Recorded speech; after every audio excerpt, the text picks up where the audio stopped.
Kami dari kelompok 6 yang terdiri dari Desta Afriani, Dini Nadila, Farah Nabila Azra, Tubagus Muhammad Alwan akan membahas tentang Electronic Supply Chain Management dan manajemen persediaan pada PT Fast Retailing Indonesia atau Uniqlo. Siapa sih yang tidak kenal dengan Uniqlo? Brand fashion ternama dari Jepang ini digemari para pecinta fashion di seluruh dunia. Koleksi yang berkualitas tinggi, dengan desain yang sederhana namun berkelas, serta harga yang terjangkau, merupakan alasan utama mengapa Uniqlo menjadi salah satu brand fashion favorit dari berbagai kalangan, terutama di kalangan anak muda. PT Fast Retailing Indonesia atau Uniqlo Company Limited adalah perusahaan Jepang dalam bidang perencanaan produk, produksi, distribusi pakaian casual. Perusahaan ini membuka toko eceran pakaian casual dengan brand Uniqlo.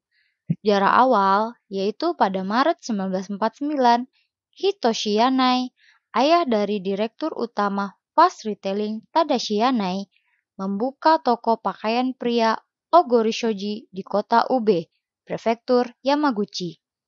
Tadashi Yanai mengambil alih kepemimpinan perusahaan pada tahun 1984 dan membuka toko pertama, Uniqlo, yang waktu itu bernama Toko Pakaian Casual Unique Clothing Warehouse pada 2 Juni 1984 di kota Hiroshima, Prefektur Hiroshima. Toko pertama Uniqlo di tepi jalan besar, Toko Yamanota di Prefektur Yamaguchi, dibuka pada Juni 1985. Penerapan Electronic Supply Chain Management di PT Fast Retailing Indonesia atau Uniqlo. Penerapan ISCM di Uniqlo ini menggunakan sistem ERP atau Enterprise Resource Planning. Adalah suatu model sistem informasi yang memungkinkan organisasi untuk mengotomasi dan mengintegrasikan proses-proses bisnis utamanya. ERP ini memecah kebuntuan berbagai hambatan fungsional tradisional dalam organisasi dengan cara memfasilitasi sharing atau berbagai data, berbagai aliran informasi, dan mengenalkan atau menyalurkan praktik-praktik bisnis yang umum di antara semua pengguna dalam organisasi. Berikut ini adalah aliran ISCM pada Uniqlo. Yang pertama ada Design and Planning. Uniqlo memperoleh informasi yang menyeluruh dan efektif dengan menggunakan Google AL. Kemudian, teknologi Enhancer berperan untuk menentukan keakuratan volume penjualan berdasarkan informasi yang diperoleh dan kinerja terdahulu. Berikutnya yaitu Production.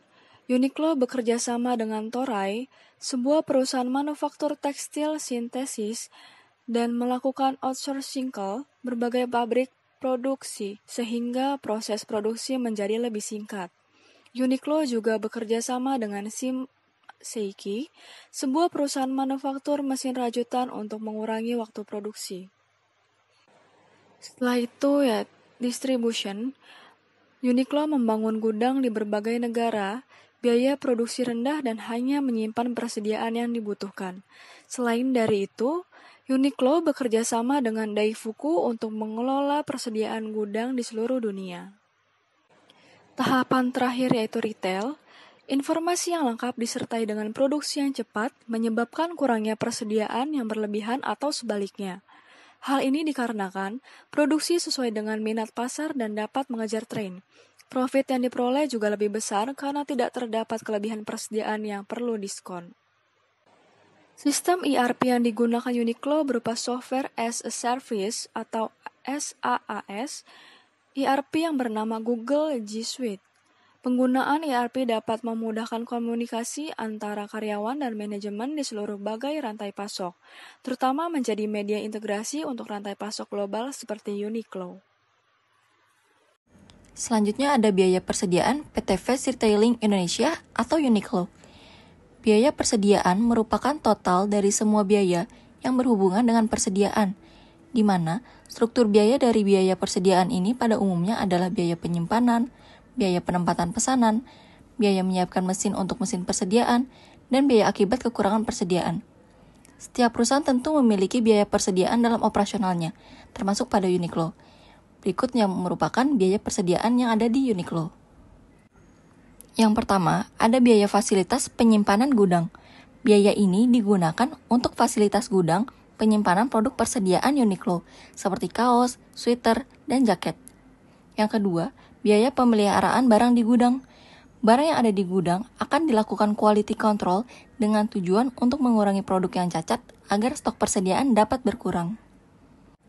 Kolaborasi perencanaan dan kolaborasi pengembangan produk pada PT Face Retailing Indonesia atau Uniqlo.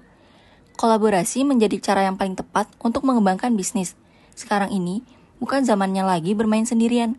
Sebab itu, kolaborasi bisa dilakukan antara perusahaan dengan perusahaan lain, perusahaan dengan konsumen, dan bahkan perusahaan dengan pesaingnya yang dikenal dengan competition atau competition dan corporation, yaitu bersaing sambil bekerja sama.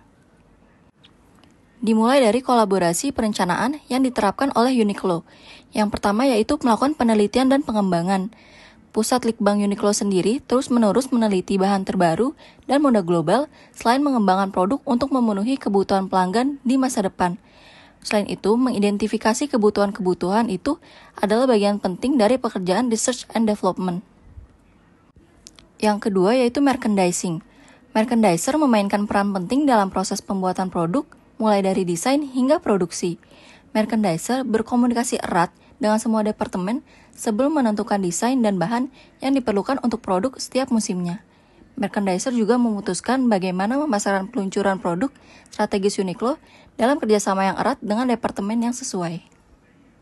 Yang ketiga yaitu pengembangan dan pengadaan bahan.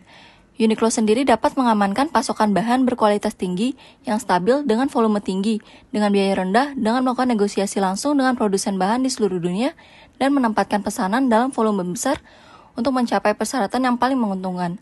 Sebagai contoh, Uniqlo bekerja sama dengan Kaihara Corporation untuk mendapatkan denim dengan standar permintaan tertentu dan spesifikasi pewarnaan. Kolaborasi pengembangan produk Uniqlo.